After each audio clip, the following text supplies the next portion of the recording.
tenemos algún temor en nuestra vida. ¿Estamos de acuerdo con eso? Fíjate bien la frase. Todos tenemos algún temor en nuestra vida, desde los chiquitos hasta el más grande, desde hombres hasta mujeres, desde jóvenes hasta adultos. ¿Habrá alguien aquí con suficiente valor, aunque tenga temor, de compartirnos su temor, alguno de sus temores, sin que le dé pena? Porque todos dijeron que tenían temores, ¿verdad? A ver, ¿cuál es uno que tú normalmente tienes?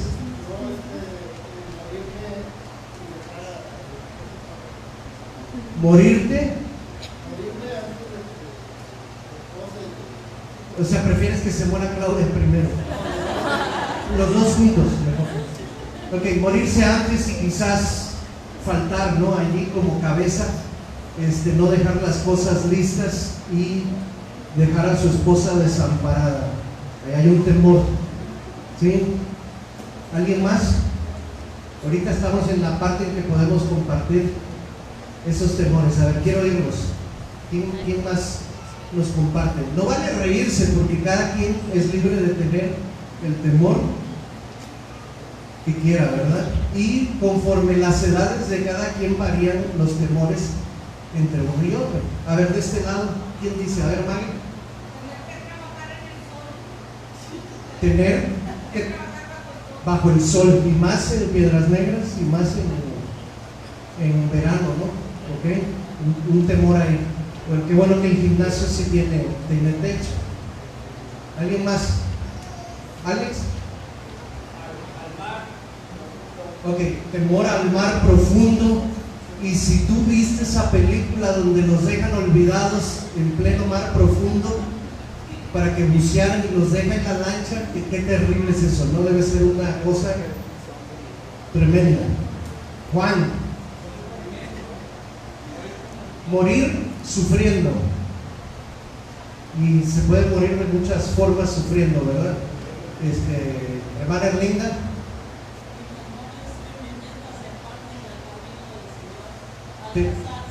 El temor es que la tercera generación de la hermana, o sea, sus nietos y nietas, se aparten de los caminos del Señor cuando ya hagan su propia familia, ¿verdad? Cuando ellos ya toman sus propias decisiones. ¿Quién más dice yo? Carlos. La cárcel. Temor a caer en la cárcel. Sonia.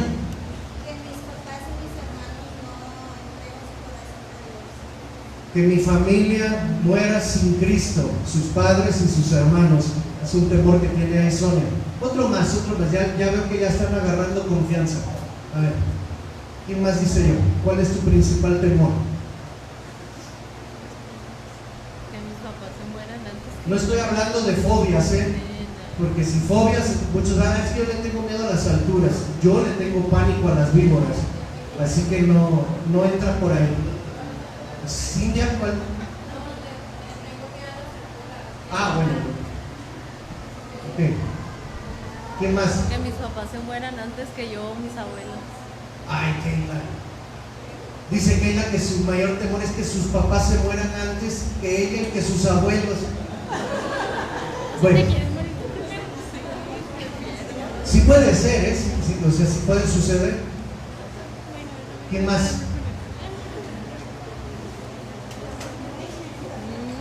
¿Quién más? Ruth. Que se muera uno de tus niños. Cuando Ruth dice sus niños, está hablando de Edwin y de Brian. Perder un hijo debe ser terrible, ¿no? Lo más doloroso. Y cuando una tía ha criado hijos, niños, sobrinos, como si fueran sus hijos, debe ser igual. Uno más. A ver. ¿Quién dice yo? ¿No? Bueno, para no alargar tanto ahí la grabación. ¿Cómo enfrentas esos temores? Algunos de estos temores solo son preocupaciones a futuro, cosas que pudieran suceder, pero algunos ya se han hecho realidad. Algunos de esos temores ya nos han sucedido y cómo es que los enfrentamos en nuestra vida. Déjame decirte que en la vida vamos a pasar por infinidad de etapas donde el temor se presente en nuestra vida. Para aquellos que vivimos separados de nuestra familia físicamente, uno de los temores más grandes es la fatídica llamada de necesitas venir porque papá o mamá se pusieron muy mal. Ese es un temor que está latente allí, siempre en aquellos que no tenemos a los padres viviendo con nosotros. Bueno, a nosotros ya nos sucedió el año pasado y nos sucedió con la familia de Adriana y con la mía. En el caso de Adriana, mi suegro pues falleció.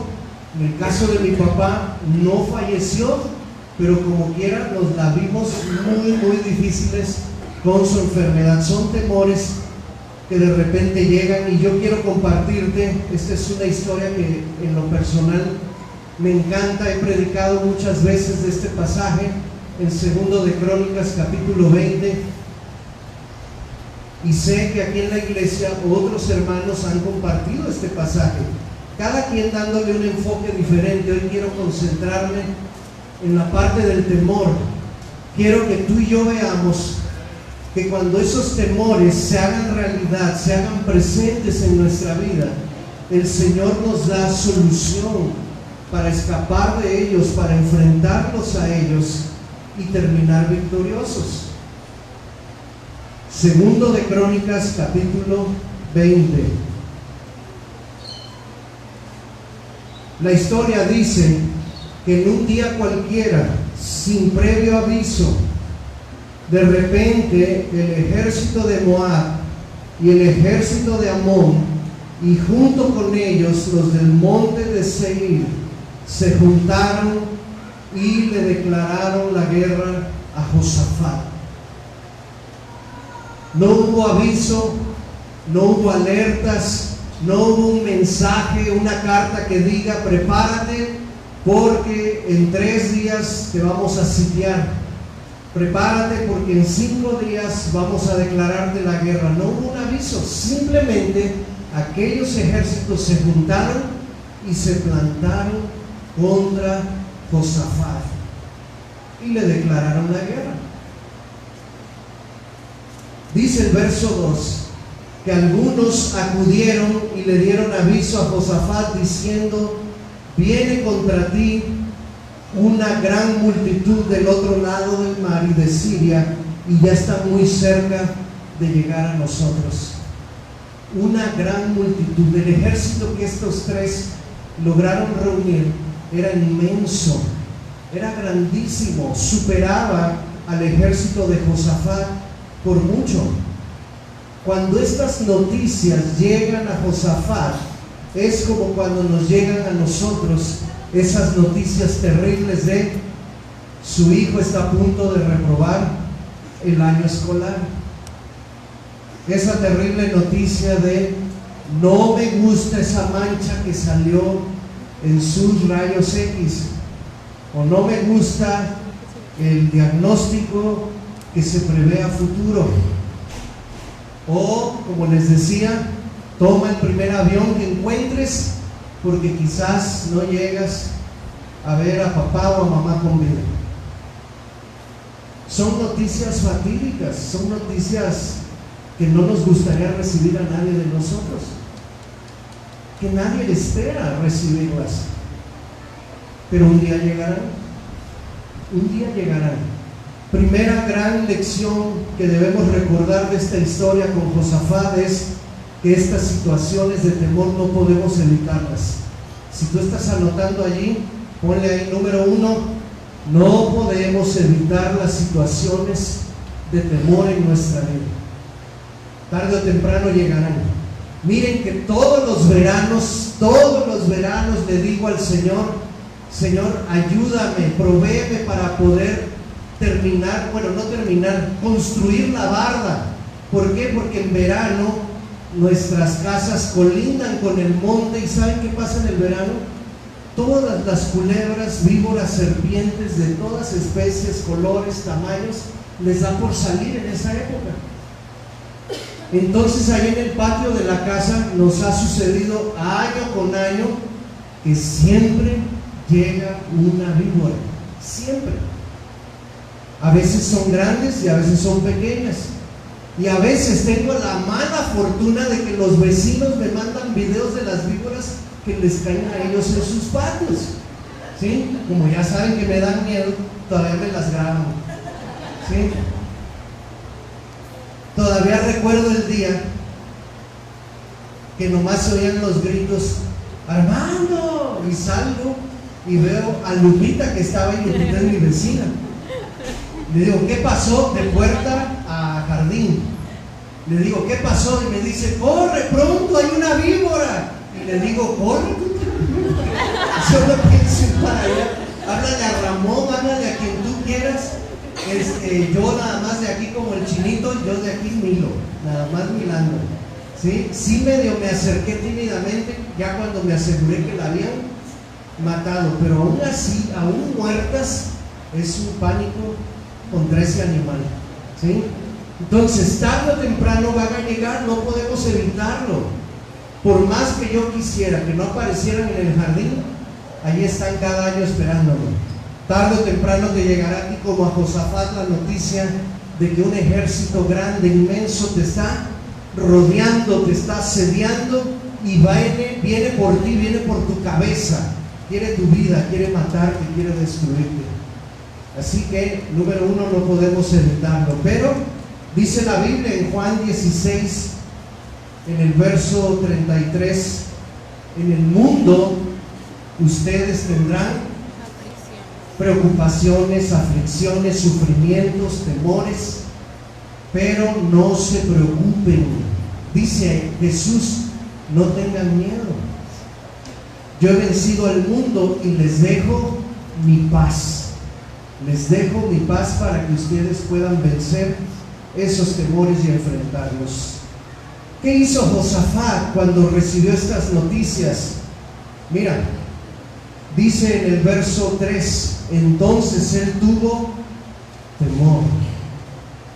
Entonces él tuvo temor.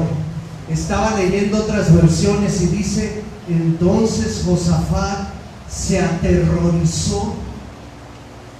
Se aterrorizó, me hizo recordar cuando veo la culebra que me salta así. Yo voy tranquilamente a abrir la manguera y en la manguera está el animal ahí, el bicho ese, y nomás veo que se mueve. ¿Sí? Es terrible la experiencia. Se atemorizó, se aterrorizó, se horrorizó. No se burlen de mí. ¿Sí? Josafat también, hermanos, así como no podemos evitar que situaciones de temor se aparezcan en nuestra vida, lo segundo que tú debes de anotar allí es que debes de aprender a reconocer tus temores y a expresarlos. A veces tú dices para hacerte el valiente, no me da miedo, no me da miedo, yo soy fuerte. Pero yo veo aquí que Josafat se tomó un tiempo para reconocer, ¿sabes qué, Señor? Me asomo al balcón del palacio y veo aquella multitud y me da pánico. Me entra un temor enorme ver a ese ejército que está viniendo sobre de mí y sobre de tu pueblo. Así que es válido, hermanos, expresar, tengo miedo. Cuando reconocemos tener temor, ese es el principio de poder llegar al punto de enfrentarlo. No te hagas el valiente, ¿sí? Quizás te va a dar pena, como a mí me dio pena con Lupita. Ella pensó que el pastor era muy valiente y que podía ayudarla a matar a la víbora. Pero lo siento, Lupita, ¿sí? Ahora ella sabe que cuando sale una víbora es mejor que le hable a Adriana en vez de que me hable a mí. ¿Sí? Adriana no tiene tanto miedo como yo sí lo tengo, ¿sí? No tengas miedo de expresar tus temores, así como ahorita Joel dijo, me da temor quizás dejar a mi esposa en viudez, quizás desamparada en una situación difícil. me da miedo quizás perderme en medio del mar, a mar abierto. Se vale decir estas cosas y se vale expresarlas, porque ese es el primer paso para poder ir en contra de Él y poder buscar de Dios la ayuda necesaria. Ahora, algo muy importante, ahí mismo en el verso 3, vemos que Josafat no se quedó clavado en el temor. Una cosa que el temor tiene, y algo que Satanás busca al meternos temores, dejarnos paralizados, dejarnos inmóviles. Una cosa que el temor hace al inicio es que te quedas friseado, choqueado, y no hayas qué hacer, ¿verdad? Tardas un momento en reaccionar. Algunas personas se quedan tan atemorizadas que ya no hacen nada. Se vuelven personas completamente inútiles. Yo por lo menos, aunque tenía miedo, corría a decirle a Adriana: ve y auxilia a Lupe. Por lo menos serví para algo, ¿sí? No me quedé así nada más como estatua, en pánico y sin hacer nada. Veo que Josafat, después de expresar su temor, ¿qué dice ahí el verso 3 que hizo? Léalo usted en su Biblia. Dice que humilló su rostro. ¿Para qué? Para consultar a Dios. Se tomó tiempo para buscar a Dios. Y esa búsqueda de Dios es lo más importante para enfrentar el temor. Antes de hacer cualquier cosa, cuando el temor venga a enfrentarte, antes de hacer cualquier otra cosa, lo primero que debes de hacer es tomarte un tiempo para buscar de Dios. ¿Cómo buscó Josafat de Dios? En los siguientes versículos se relata que Josafat oró, que Josafat ayunó, que Josafat cantó y que Josafat esperó a que Dios diera las instrucciones para enfrentar a este temor tan grande, a este ejército que había venido a enfrentarlo. Así que, hermano, dice el Salmo 55:22: echa sobre Jehová tus cargas, echa sobre Jehová tus temores. La mejor acción que puedes tener cuando tengas temor es tomar ese temor y arrojarlo delante de Dios, traerlo cautivo, tomarlo como rehén y decir: Señor, mira, este es el que me está infundiendo miedo, este es el que quiere mi cabeza, lo traigo delante de ti, dime qué tengo que hacer con él. Me humillo, te busco, te adoro, te canto, oro ante ti y espero recibir tus instrucciones. Dice que Josafat reunió no solamente a sus líderes, sino al pueblo, y le pidió al pueblo que se uniera a él en el ayuno y en la oración, en la búsqueda de Dios. Dice por ahí que una de las tribus de los levitas empezó a cantar alabanzas a Dios y a dirigir al pueblo a Dios, y es en medio de ese tiempo de espera donde Dios se revela. Nos vamos hasta el verso 14. Dice que dentro de esa congregación que estaba adorando a Dios y buscando de Él, había un hombre llamado Jaasiel, y que el Espíritu del Señor vino sobre él en medio de la reunión, y este hombre profetizó lo siguiente, verso 15: oiga todo Judá y ustedes moradores de Jerusalén, y quiero que escuches también tú, rey Josafat. ¿Qué es lo primero que dice la profecía? No tengas miedo, no tengas miedo. ¿Cómo sabía Jaasiel que Josafat tenía miedo? Pues porque Dios se lo había revelado. ¿Y cómo sabía Dios que Josafat tenía miedo? Porque Josafat se lo había dicho: Dios, tengo miedo, este ejército me atemoriza. Por lo tanto, la primera palabra que sale de los labios del profeta es: no tengan miedo. No se amedrenten delante de esta multitud tan grande, porque no es de ustedes la guerra, sino de Dios. Mañana ustedes van a descender contra ellos, y he aquí que ellos subirán contra ustedes por la cuesta de Cis, y los van a encontrar junto al arroyo antes del desierto. No habrá necesidad de que ustedes peleen.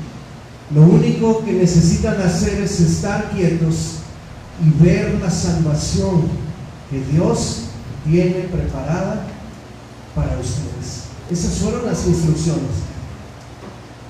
Cuando Josafat reunió al pueblo para buscar de Dios, estaban esperando que Dios se revelara y hablara. ¿Cuál fue la revelación? Esta. ¿Qué decía la revelación? No tengan miedo. Número 2, no se preocupen, no es de ustedes la batalla es de Dios. En realidad con quien se están metiendo es conmigo.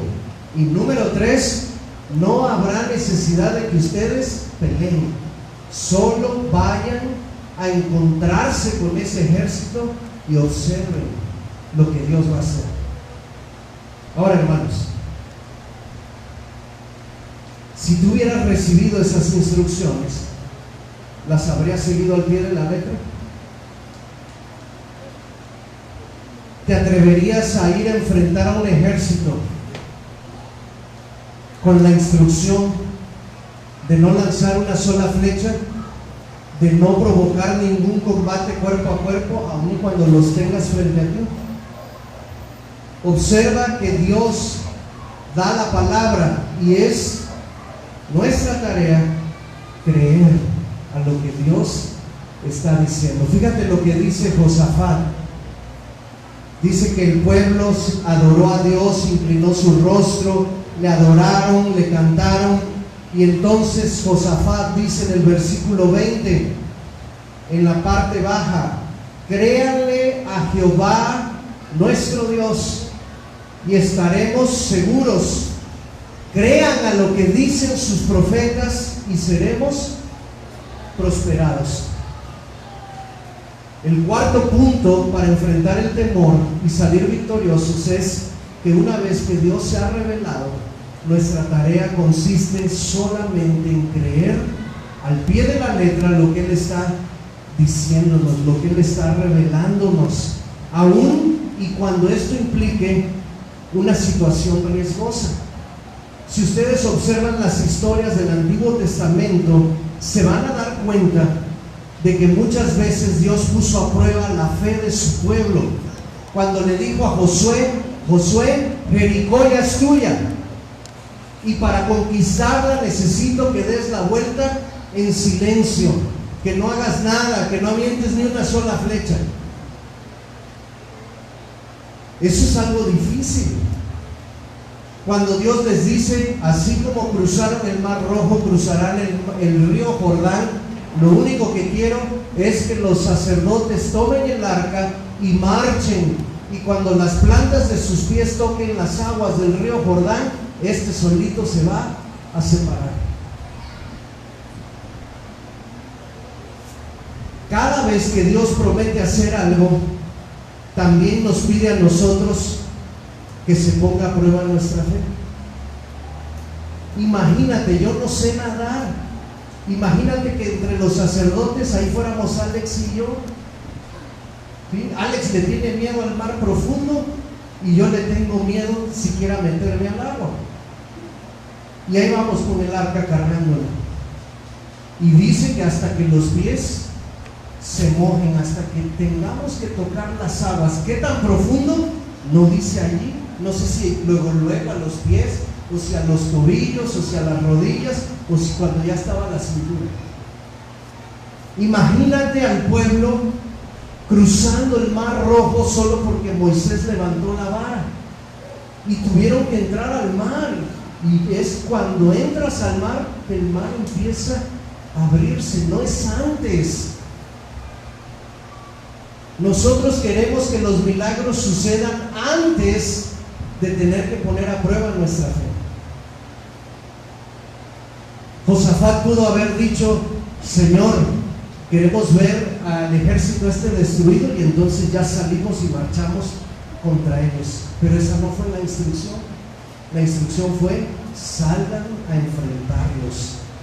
Y cuando lleguen, ustedes podrán ver la salvación de Dios.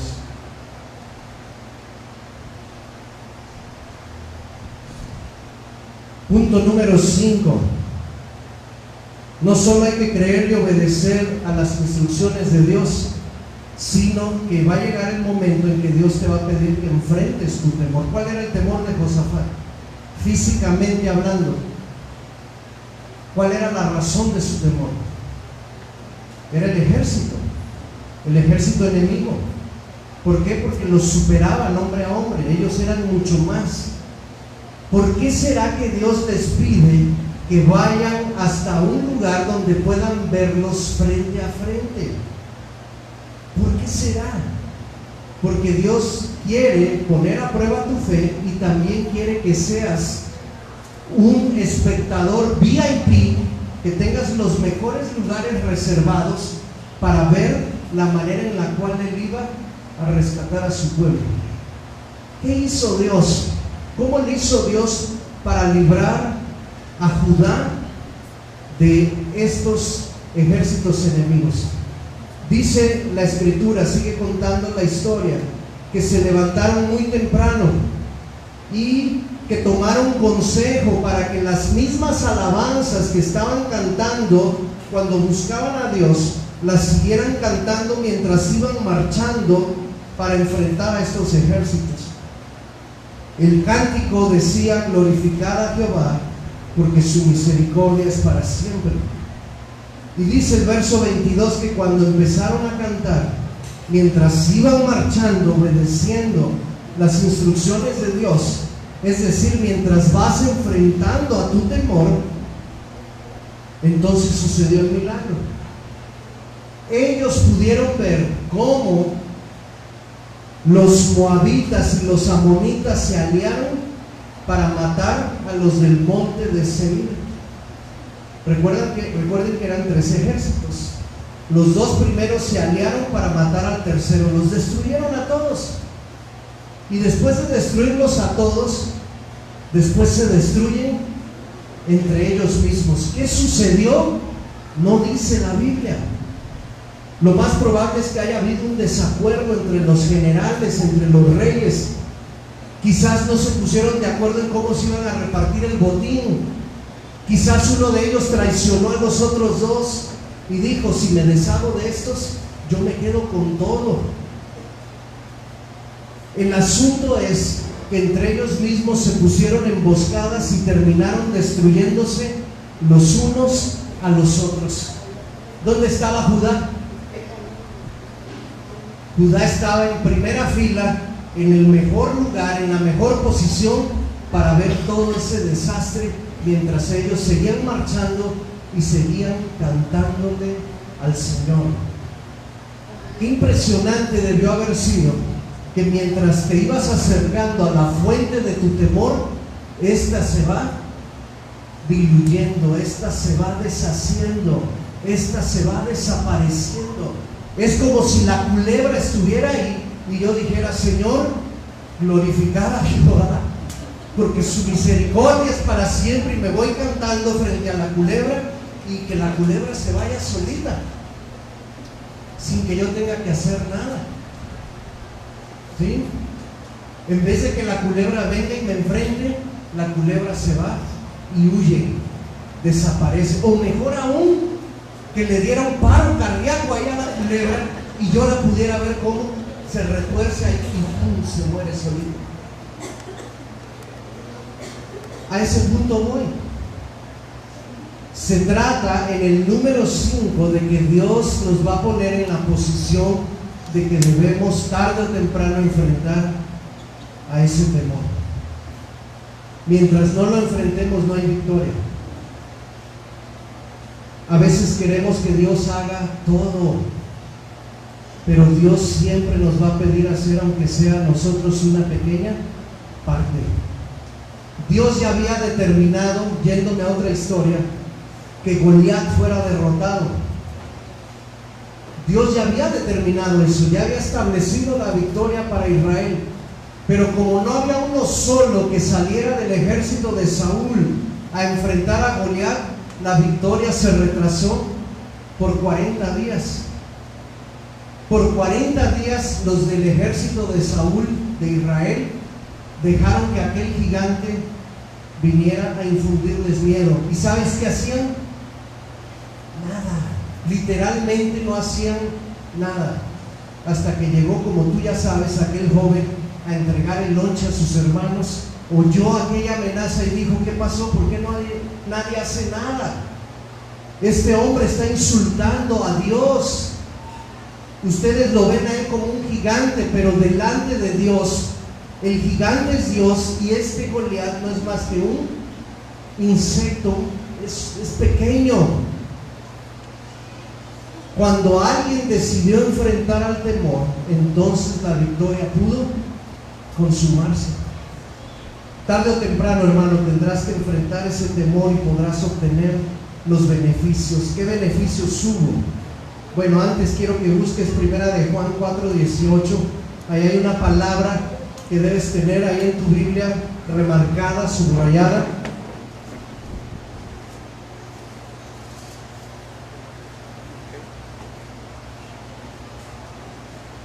Dice esta palabra: en el perfecto amor no hay, bueno, en el amor no hay temor, porque el perfecto amor echa fuera todo temor. ¿El perfecto amor de quién? El perfecto amor de Dios. Josafat pudo echar fuera ese temor que tenía porque pudo descansar en el perfecto amor de Dios. Y por último, al final de la prueba, al final de la crisis de temor, si tú la enfrentas en el amor de Dios, bajo las instrucciones de Dios, creyéndole a Dios, vas a obtener abundantes bendiciones. Mira lo que dice la historia. Verso 25: vino entonces Josafat y su pueblo a despojar a este ejército, y hallaron que solamente quedaron cadáveres. Acuérdense que se habían matado entre ellos, y entre los cadáveres que encontraron muchas riquezas. Había vestidos, alhajas preciosas. Tomaron todo este botín para ellos, y era tan grande el botín que tardaron. Tuvieron que ir y venir, ir y venir, ir y venir para llevarse todos los despojos, todos los tesoros, porque la riqueza era grande. Y al cuarto día se juntaron para seguir alabando a Dios. Pero sabes, la más importante de todas las bendiciones se encuentra en el versículo 30, que es como termina la historia. Dice: y el reino de Josafat, ¿qué tuvo? ¿Qué tuvo? ¿Qué es lo contrario del temor? Quizás puede ser valor, pero también puede ser paz. El temor es preocupación, el temor es nervios, el temor es incertidumbre. Pero lo contrario a todo esto es paz. El Señor le dio paz al reino de Josafat, y era una paz que llenaba todos los rincones de esa región. Dice: porque su Dios le dio paz por todas partes. Entonces, hermano, tarde o temprano llegarán las situaciones de temor a tu vida. Esas no las puedes evitar. Cuando lleguen, reconócelas y exprésalas. Se vale decir: tengo miedo, pero no dejes que el temor te paralice y te lleve a cometer o a tomar decisiones erróneas y equivocadas. Lo que primero que debes de hacer es buscar a Dios en oración, en ayuno, en alabanza y en espera de que Él revele sus instrucciones. Número 4, cuando Él las revele, créelas con todo el corazón. Crea lo que Él dice, aunque la instrucción parezca ridícula, aunque la instrucción parezca tonta, aunque la instrucción no parezca sabia a los ojos de los demás. Si Dios así te lo reveló, así debes de hacerlo. Número 5, no olvides que para que el proceso se complete, Dios te va a pedir que salgas a enfrentar a tu temor. Tendrás que ir a hacerle frente al ejército, tendrás que hacerle frente a Goliat, tendrás que hacerle frente a la Jericó, al Mar Rojo, a la culebra. No podrás esperar a que Dios haga todo, tendrás que hacer tu parte. Y por último, prepárate. Si hiciste todo de acuerdo al proceso de Dios, prepárate para recibir bendiciones abundantes en lo material, pero sobre todo en victoria y en paz. Esas son dos bendiciones que no las puedes encontrar en ningún otro lado. Yo no sé cuándo va a llegar esa situación a tu vida. Quizás llegue mañana, quizás pasado, quizás se tarde algún tiempo, pero cuando llegue, no vengas conmigo a decirme: pastor, ¿qué hago? Porque ya nos estamos adelantando para cuando ese día llegue. Por eso toma los apuntes, por eso revisa la grabación y di: cuando llegue ese momento, yo voy a estar seguro de que puedo triunfar en Cristo. Busquen por favor el Salmo 56, verso 3. Vamos a leerlo juntos. Esta es una buena manera de concluir esta historia y estos principios de cómo enfrentar al temor y salir nosotros triunfantes. Cuando lo tengas, ponte sobre tus pies. Salmo 56, verso 3. No importa la versión que traigas, lo vamos a leer juntos en voz alta. Como venga en tu Biblia, así léelo. Literalmente el verso 3. ¿Estamos listos? Dice así: en el día que temo, yo en ti confío. Una vez más: en el día que temo, yo en ti confío. Y dice el 4: en Dios alabaré su palabra, en Dios he confiado, no temeré. ¿Qué puede hacerme el hombre? Recuerda esta palabra, tómala para ti, hazla tuya. Es el consejo de Dios para cuando esos días difíciles vengan y quieran amedrentarte, quieran atemorizarte, quieran paralizarte. Recuerda que en el día en que el temor se presente, ese es un buen día para confiar en Dios. No hay mejor oportunidad para confiar en Dios que en el día cuando el temor toca a nuestra puerta. Cierra tus ojos